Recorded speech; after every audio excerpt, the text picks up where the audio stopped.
सबसे पहले तो मैं ये बोलना चाहती हूँ कि आई थिंक हम सब सेम हैं। आई थिंक 105 रैंक स्कोर करने वाला या फर्स्ट रैंक स्कोर करने वाला या 990 रैंक स्कोर करने वाला या somebody who is not in the list, सब सेम हैं इन नॉलेज, इन इंटेलेक्ट। अगर आपने ऑनेस्टली प्रिपेयर किया है ये एग्ज़ाम के लिए, ईमानदारी से प्रेपरेशन की है, तो सब एक बराबर है। फिर किसी में बस ये थोड़ा बहुत इधर उधर जो गलतियाँ रह जाती हैं उनको छोड़ करके आप नॉलेज की बेसिस पे उनको जज नहीं कर सकते हैं। सो आई वुड से कि बेसिकली जो लोग लिस्ट में नहीं आ पाते वो हमारे जैसे ही हैं। बस दो चीज़ें उनमें लैकिंग हो सकती है। एक डायरेक्शन, मे बी उनको डायरेक्शन रॉन्ग मिला हो, वो बहुत हार्ड वर्क तो कर रहे हों बट रॉन्ग डायरेक्शन में कर रहे हों। और दूसरा आई वुड से कि कुछ finishing touch here and there, like answer structure करने में या मेन प्रीलिम्स में कितने नंबर ऑफ क्वेश्चंस अटेम्प्ट करने हैं उसमें, या प्रॉबली ऑप्शनल में थोड़ा हियर एंड देयर पेपर छूट गया हो इस वजह से, तो कुछ इसकी वजह से वो रह गए होंगे। बाकी मेरा ये मानना है कि सब जो ईमानदारी से प्रिपेयर कर रहे हैं, दिल से प्रिपेयर कर रहे हैं, सब एक बराबर है। तो अब इसी थॉट के साथ हम आगे बढ़ते हैं। दूसरा मैं एक बात यहाँ पे एम्फेसाइज करना चाहती हूँ कि यहाँ पे हम जो यूपीएससी के लिए प्रिपेयर करते हैं, it's a very टायरसम process, the entire UPSC वाला चीज़, इट ब्रेक्स यू।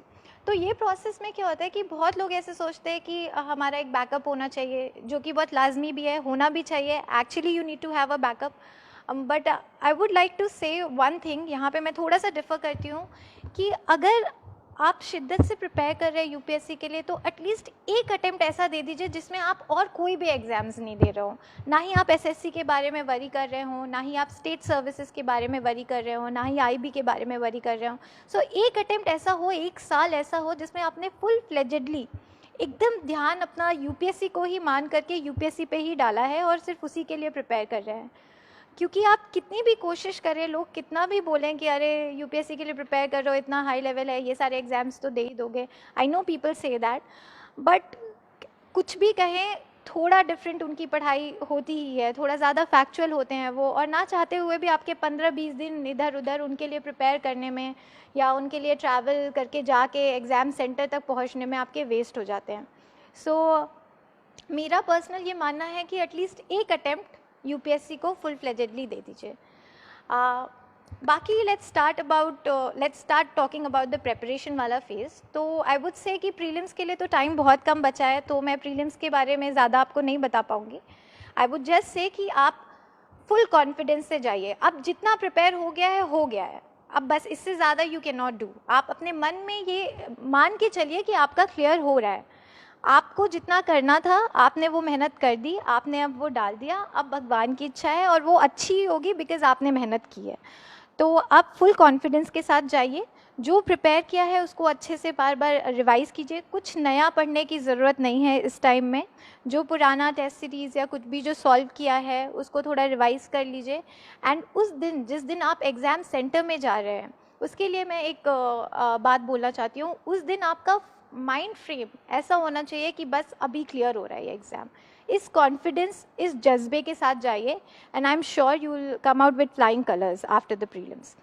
सो मैं प्रीलिम्स के बाद सीधे मेंस पे आती हूँ, बिकॉज़ मेंस के लिए अभी टाइम है। एंड जो ये 4 महीने होते हैं प्रीलिम्स से मेंस के बीच के, they are extremely crucial for an aspirant. मतलब this is your make it और ब्रेक इट वाला टाइम। तो इसको प्लान करना इज़ एक्सट्रीमली इम्पॉर्टेंट। तो जो ये 4 महीने हैं, अगर इसमें आपने प्लानिंग नहीं की, आपका कोई टाइम टेबल नहीं रहा, तो इससे क्या होता है कि आप हैफजर्डली प्रिपेयर करने लगते हैं। तो कभी ऑप्शनल रह जाता है, कभी जीएस रह जाता है, कभी ऐसे पे फोकस नहीं हो पाता, और ये सब इस वजह से होता है कि आप इधर से उधर हॉप कर रहे होते हो, क्योंकि आपके पास एक टाइम टेबल तो होता नहीं है। तो आई वुड से सबसे ज़्यादा इम्पॉर्टेंट ये है कि जब आपका प्रीलिम्स ख़त्म हो और आप आएँ, एक दिन अपना वो दिन ऑफ वगैरह लीजिए, उसके बाद गेट बैक टू स्टडीज़, और सबसे पहले आप अपना टाइम टेबल बनाइए। अब टाइम टेबल भी ऐसा नहीं कि मतलब मैं 5 बजे से 12 बजे तक पढ़ रही हूँ और फिर 12 से ये, इतना माइक्रो टाइम टेबल बनाने की ज़रूरत नहीं है। जो सबसे ज़्यादा ज़रूरत है वो ये है कि आपका एक मैक्रो टाइम टेबल रेडी होना चाहिए कि इतने से इतने दिन में मैं अपना ऑप्शनल फिनिश करूँगी, इतने से इतने दिन में मेरा जीएस होगा, या इतना टाइम मैं एसए को दूँगी। इस तरीके से आपका एक प्रॉपर टाइम टेबल होना चाहिए। मेरी ओपिनियन में मुझे लगता है कि सबसे पहले आपको अपना ऑप्शनल उठाना चाहिए, बिकॉज ऑप्शनल बहुत ही ज़्यादा इंपॉर्टेंट है एंड काफ़ी स्कोरिंग होता है compare to GS. So GS में अगर आप मार्क्स इंप्रूवमेंट की बात करें तो आप बहुत टाइम लगाएंगे, तो आपको मुश्किल से 5 मार्क्स की इंप्रूवमेंट होगी। बट वहीं ऑप्शनल में अगर आपने वो एफर्ट मारा हो तो आप काफ़ी अच्छा इंप्रूव कर सकते हैं। तो सबसे पहले तो आप अपना ऑप्शनल प्रिपेयर कीजिए। इसके साथ मैं आपको एक बात बोलना चाहती हूँ कि while you are preparing for your optional, जो सबसे पहले आपने लिया है, आप टेस्ट लिखना मत छोड़िए। तो प्रीलिम्स के बाद जो भी आपने टेस्ट सीरीज़ लगाई हो, जैसे कि एमजीपी बहुत अच्छा है, मैंने एमजीपी लगाई थी फोरम आईएएस की, या अगर आपको विजन अच्छा लग रहा है तो आप वो लगा लीजिए। तो सबसे पहले जब आप टेस्ट सीरीज़ जो भी आप लगा रहे हैं, तुरंत आप प्रीलिम्स के बाद लगा रहे हैं, तो आप suppose you have a week, तो वीक में 4 डेज़ आप प्रॉपरली ऑप्शनल की पढ़ाई कीजिए। और ऑप्शनल में भी आप सेक्शनल टेस्ट, जैसे आपने 4 दिन पढ़ाई की, 4 या 5 दिन, तो उसका तुरंत सेक्शनल वाला टेस्ट जो सेक्शन आपका प्रिपेयर हुआ है उसका जाके दे आइए। मतलब उसमें थोड़ा भी ये मत सोचिए कि अरे अभी तो प्रिपेयर नहीं है, अभी तो जस्ट ऑप्शनल शुरू किया है, बाद में देंगे, एक बार पूरा सिलेबस फिनिश हो जाएगा तब देंगे, बिकॉज ऐसा कभी नहीं होगा। तो आप सेक्शनल देते जाइए। दूसरा, जब आप 4 दिन ये पढ़ रहे हैं, तो सपोज 7 डेज़ का वीक होता है, तो 7th डे आपने जीएस का टेस्ट शेड्यूल कर लीजिए। सो हर Sunday suppose if you are writing GS, तो बस एक दिन पहले, यानी कि जो 6th डे आपका होगा, उस दिन आप थोड़ा बहुत इधर उधर से जो भी आपने प्रीलिम्स में इतना पढ़ा ही है जीएस, और थोड़ा बहुत जो आपके अपने अगर नोट्स हो पुराने या नहीं भी हो, तो भी बस मुंह उठाए चले जाइए, दे के आइए। मतलब राइटिंग द टेस्ट वो सबसे ज़्यादा इम्पॉर्टेंट है। आए ना आए कोई बात नहीं, वहाँ पे आपको आ जाएगा अपने से आंसर बनाना। कुछ नहीं तो ये पूरे प्रोसेस से आप ये तो सीख लोगे कि कैसे उन क्वेश्चंस को आंसर करें जिनका आंसर हमें आता ही नहीं है। होता था ना पहले, मतलब आई थिंक जो भी इंजीनियर्स हैं या जिन्होंने भी ग्रेजुएशन किया, ग्रेजुएशन में होता था ना सेमेस्टर्स में, बहुत टाइम ऐसा होता है कि कोई क्वेश्चन नहीं आता, हम बना के आ जाते हैं। सो बना के ही आइए, बट राइट, एटलीस्ट आपकी राइटिंग स्किल उससे इम्प्रूव होगी।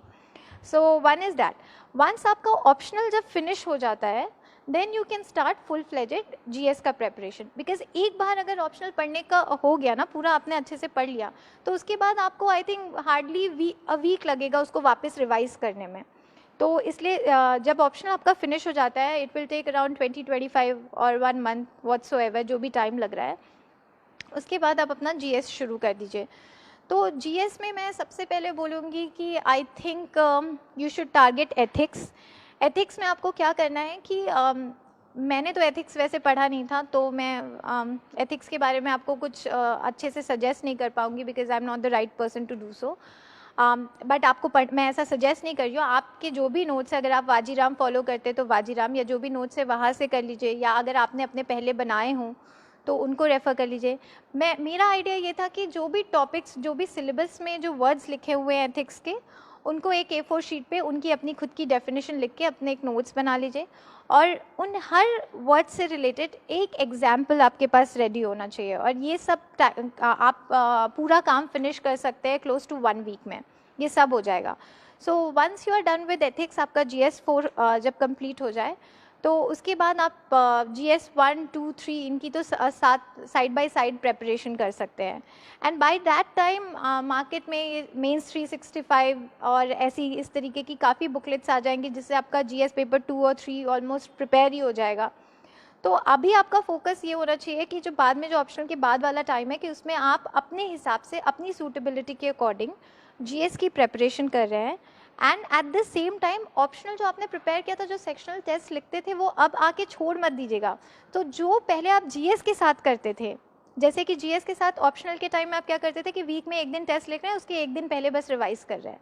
सो now when you are preparing for GS, do the same for optionals, कि आप 4 दिन जीएस पढ़े या 5 दिन जीएस पढ़े, और छठे दिन ऑप्शनल रिवाइज करके 7वें दिन ऑप्शनल का टेस्ट दे दिया। तो इससे क्या होगा कि आप भूलेंगे नहीं अपना ऑप्शनल। और अपना टाइम टेबल ऐसे बनाइएगा कि एटलीस्ट 2 या 3 रिवीजन हो जाए, जो भी आपने पढ़ा है उसके 2 या 3 रिवीजन आप मेंटेन कर सकें। इस प्रोसेस में मैं एक और बात बोलना चाहती हूँ उन बच्चों के लिए जिनका ऑप्शनल एक बार ही पहले प्रीलिम्स के प्रिपेयर हो चुका होता है, तो उनको ये सब फॉलो करने में थोड़ा ईज़ होगा, वो जल्दी कर लेंगे। बट वो बच्चे जिन्होंने ऑप्शनल अभी टच भी नहीं किया था प्रीलिम्स के पहले, उनके लिए मैं ये बोलना चाहती हूँ कि आपको थोड़ा ज़्यादा एफर्ट मारना पड़ेगा। तो but it is very much achievable. ऐसे बहुत बच्चे हैं जो ऑप्शनल अपना प्रीलिम्स के बाद ही शुरू करते हैं, तो आप भी कर सकते हैं। तो तुरंत प्रीलिम्स जैसे ही ख़त्म होते हैं, आपका भी फोकस यही होना चाहिए कि फटाफट से ऑप्शनल फिनिश हो। लेकिन आपके लिए क्या ज़्यादा इम्पॉर्टेंट है इज़ रिविजन, क्योंकि जिन बच्चों का एक बार ही पहले पढ़ के हो जाता है, उनके माइंड में एक पिक्चर क्रिएट हो जाती है, एक पिक्टोग्राफिक मेमोरी के फॉर्म में, या उनको एक ज़्यादा अंडरस्टैंडिंग हो जाती है। तो आपको इसलिए ज़्यादा एफर्ट मारना पड़ेगा। तो इसके लिए आपको क्या करना पड़ेगा कि यू मेक श्योर कि आपके टाइम टेबल में एटलीस्ट 4 टाइम्स ऑप्शनल का रिविजन हो रहा हो, सो दैट आपको भी उतनी क्लैरिटी रिगार्डिंग ऑप्शनल आ पाए। तो आपको थोड़ा और मेहनत करनी पड़ेगी ऑप्शनल के लिए। Keep that.